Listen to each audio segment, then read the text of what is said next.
Hello, nobody. So here I am, having a little bit of a practice, getting ready for next week. I am Dusty Kennedy. I'm currently Director of Consultancy for the TRM Academy. That's a trauma recovery model. I'm here sort of getting ready for a streaming thing I've stupidly suggested for next week for Youth Work Week, where I'm going to talk to Keith Towler, who's the chair of the Youth Work Board. This is really my way of kicking off what I hope I will be doing fairly regularly, which is streaming and talking about things that I'm interested in, and hopefully other people will get interested in as well. So what I'm planning to do is talk about the things that I've really made a career out of, but also have been a lifelong interest for me, namely social justice, criminal justice, youth justice, really the ins and outs of rights and wrongs, and I've always been interested in that, as far back as I can remember, even as a very small child in my own childish way, wondering about why we got in trouble for things and how fair were the things that happened after we got in trouble for things as kids. And I remember, I think, pondering that as I was transitioning into secondary school. I got into secondary school and they gave me my first jotter where I could write things down, and I wrote down, I wonder what would happen if everything normal was what we view now as bad things happening. So what if being criminal, being evil was the normal? Would doing good things then be the thing that got you into trouble for? So that was a very early stab at relativism, I guess, and that must have stuck with me, because as I progressed through school and got off to university, I chose to do political philosophy, and I did that at undergraduate level and then postgraduate level, and various ins and outs of career later. I ended up working in a youth offending team via youth work, then a little bit of detached youth work first. Ended up in a youth offending team working there with children and young people at the very edge of custody on a program called Intensive Supervision and Surveillance in the England and Wales youth justice system. So my job was as a project worker on ISSP, and I was spending 25 hours a week contact time with young people who were kind of on their last chance, I suppose, from the courts in terms of the amount of offending or the seriousness of the offending that they'd been found guilty of, and they were either right on the cusp of going into custody or just having come out of custody. So that was a real eye-opener. That was a baptism of fire, really, in terms of an early career for a pretty young lad that had been a detached youth worker for a while, fresh out of university before that. Spending those 25 hours a week with children and young people who really obviously didn't want me to have much to do with them as a representative of the law. And that was really fascinating as well. And in terms of the relationships that you were able to form given enough time with those young people and really find out who they were. So I spent quite a while in doing that, couple of years doing that, and then got a chance to help open a prevention program in the youth offending team, where I had been doing the intensive supervision and surveillance. And that, as you can imagine, was a completely different ball game. That was whereas when I was doing the more intensive work, you could almost feel like you never got a success. It was one step forward, two steps back.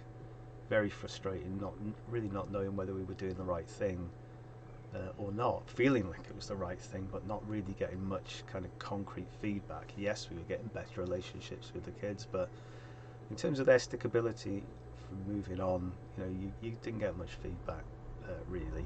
And looking back, I'm not surprised, because it's a terribly difficult and scary place to be as a young person in the criminal justice system. But I do remember a couple of kids I worked with in ISSP where we were fairly sure that we'd helped out, and we saw them go into jobs or go into the first beginnings of training and stick with the training for a while. But then, as I say, when I got into the prevention um, area of work, wow, it was a real change. I mean, it almost felt like a success every couple of weeks. It seemed like the kind of problems or challenges or adversities the kids were facing were of the same flavour as they had been for the more intensive ones, but just because they hadn't been in that treadmill, I suppose, or like that hamster wheel of the criminal justice system, hadn't touched them yet, there was just so much more opportunity for them to just receive a little bit of a help, sort of almost like you nudge the tiller of a boat and you can have a big direction change, and that's how it felt with those kids. And that was incredibly rewarding. 2 or 3 years being a manager of that prevention program. It was a youth inclusion program. Some people will remember those. I think there are a few still going actually now. And after doing that for a couple of years, an opportunity came up to apply for a job in the Youth Justice Board as a prevention monitor, which was in essence helping other places set up the kind of prevention programs I'd helped to set up in my home youth offending team, which was Swansea. So I went for that, and I entered the world of the starts of my career in national policy, sometimes called policy making. Didn't really feel like that. It felt more like the government was making policy, but certainly in the Youth Justice Board our role was to implement the policy of the government, and that was also incredibly interesting in terms of the new experiences and the horizons that opened up for me. I mean, bless him, my Eddie Isles, fantastic yacht manager that was my manager when I was in the youth offending team, really good at getting his staff to feel a sense of belonging and unity and mission. But I think as a byproduct of that, as a member of staff in a really quite good performing, high performing organisation with a very strong mission, you kind of got the impression that nowhere else could be as good as that. Everywhere else must be a bit lackluster. And also got the very strong impression, which was quite common at the time, that national policy makers, the Youth Justice Board, were really just a bit of a pain in the arse, to be honest. They were only there to make our lives more difficult, to make our lives pencil pushers, having to tick boxes, that kind of thing. But then I got into the Youth Justice Board, and first of all I went other places, and they were, lots of them were just as good, if not better, than Swansea. Some of them weren't, some of them were struggling a little bit, but some of them were really, really good. And then the other thing I found out was that the people in the Youth Justice Board weren't necessarily all pencil pushers, control freaks. A lot of them were just ex-practitioners like me, trying to do their best to translate government policy into how we might help youth offending services deliver their services. So I started off as a prevention monitor.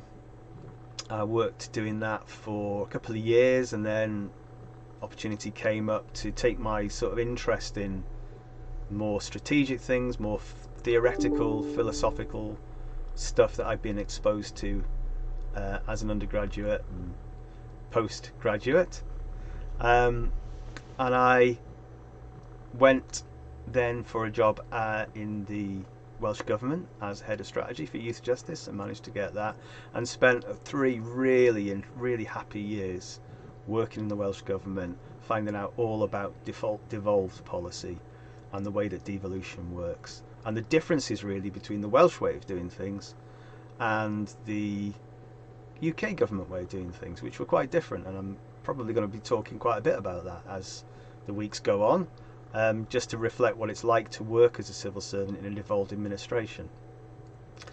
And then really the sort of pinnacle of my career in youth justice then was the next 6 years as the director of the Youth Justice Board in Wales, and that was a really privileged position to be in. I really enjoyed what I was doing. That was because of the devolved status of most of children's services and most of children's policy in Wales.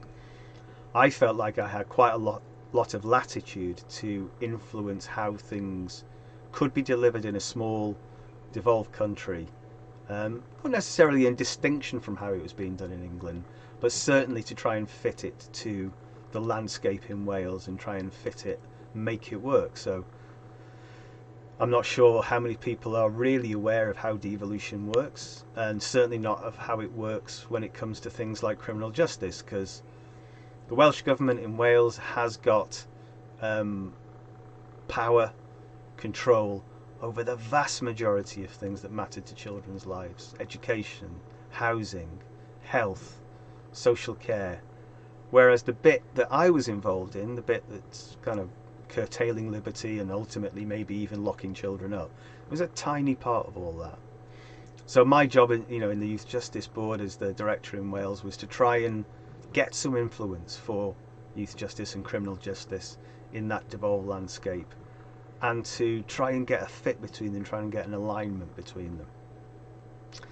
So that's really my career in quite a large nutshell, I suppose, up until the last couple of years, when I started to get more and more interested in trauma-informed practice, in the ways in which we can use the latest knowledge about brain development, attachment theory, really about how adversity impacts on people, and how that might be related to them transgressing things in society. So over the last couple of years, through a project called the Enhanced Case Management Project, which I was lucky enough to help along by finding some funding for it with the Welsh Government, and getting to know the authors of the trauma recovery model, Johnny Matthew and Dr. Tricia Skuse, I started to get more and more involved in delivering the training and the system change. Hey, that's a follower for me, apparently. Well, first of all, I've got to thank my son Adam for setting me up on Twitch. He's surprising me all the time with the things he's putting on the screen. So apparently when I get a follower, we get Karl Marx popping up singing the International. So that's great. So welcome to a new follower. So I was just saying that, in fact, it's completely gone out of my mind what I was saying then. That was such a surprise for me. So, yeah, so I'm going to be talking a bit about what it's like to be a civil servant working in a devolved context, trying to make things fit in with the UK government. So some of the subjects I'm hoping to be talking about coming up over the next few weeks include what it is to get in trouble with the law as a young person, some of the approaches that are commonly taken in youth justice to work with kids in the youth justice system. So looking at subjects like prevention, like restorative justice, like diversion from offending. Probably as well we'll be taking a look at custody and just the impact of locking children up, whether we should lock them up in the first place anyway, and if we should, the conditions under which we should hold them. But I'm also wanting to take a look at the theoretical and sort of philosophical underpinnings of what we do as a society when people transgress, how we respond to particularly young people's behaviour. I mean, I, in common with a lot of people, feel that there's a lot of the responses to how we intervene with kids who've broken the law, which are really just punishing a normal part of behaviour, not even necessarily a normal part of behaviour for young people especially, but for human beings. You know, there's lots of aspects of the law that people come into conflict with. I mean, quite often when I was giving presentations and talks about youth justice, I just asked the room to put their hand up if they were an ex-offender, and very few people would. I always used to do. I used to put my hand up. You know, I'm an ex-offender, and then they'd be really shocked about that. And all the questions. Oh, what did you do? What did you do? And then I talked about a couple of things. One from my, God, I must have been pre-primary school, or just getting to primary school, and I was playing on the common, and I've been going to Cubs, I think, and we've been doing fire lighting. So I thought, well, I'll light a little fire on the common now. I'll have a little campfire. So I started to light it, and I think the first few wisps of smoke went up, and this hand grabbed me back of my neck, and I got marched back across the playing ground, across the common, back home and taken to my mum and dad. And it was a police officer who was off duty, and he thought I suppose he had caught a kid, a young person, a child, doing some arson, setting a fire. So I was in conflict with the law. I was below the age of criminal responsibility, so nothing happened apart from the telling off. But how easy it would have been for me to be little bit older than that, 10 or 11, and for that to turn into a life-changing incident.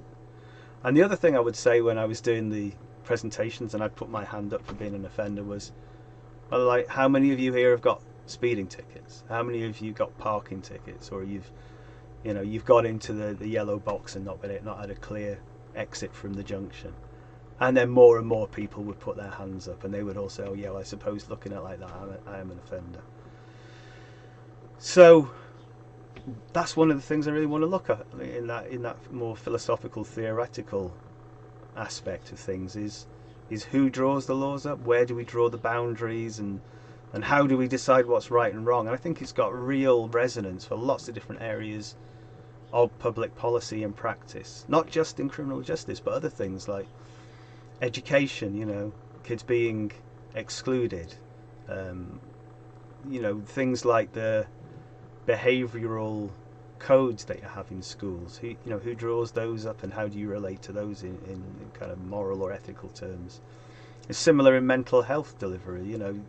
Who decides, and why is the decision that if someone doesn't attend 1 or 2 appointments, then they're never seen again? They're taken off the roll. And in youth work as well. I mean, I remember as a youth worker, as a detached youth worker, being used to being out, trying to engage with young people on the streets, trying to get involved in sort of their little communities, how intolerant some of the youth workers who worked in the youth centres seemed to be to me. Quite intolerant of bad behaviour. It might be a controversial thing to say, but certainly then later on when I got started to work in youth justice, it seemed that the levels of tolerance in some youth working environments, I mean, we're talking, almost 20 years ago now, but it seemed that the level of tolerance of bad behaviour seemed to be quite low. Quite readily kids will be excluded from youth centres. So that's one of the things I want to think about. But I mean, at all times, I don't just want to get really caught up in philosophy and theory. I want to be able to relate things very much to practice, and I'll be looking back to some of the things that happened to me that I did as a practitioner, and some of the things I talked to people about when I was working in, as a monitor in the Youth Justice Board, then later in more strategic roles.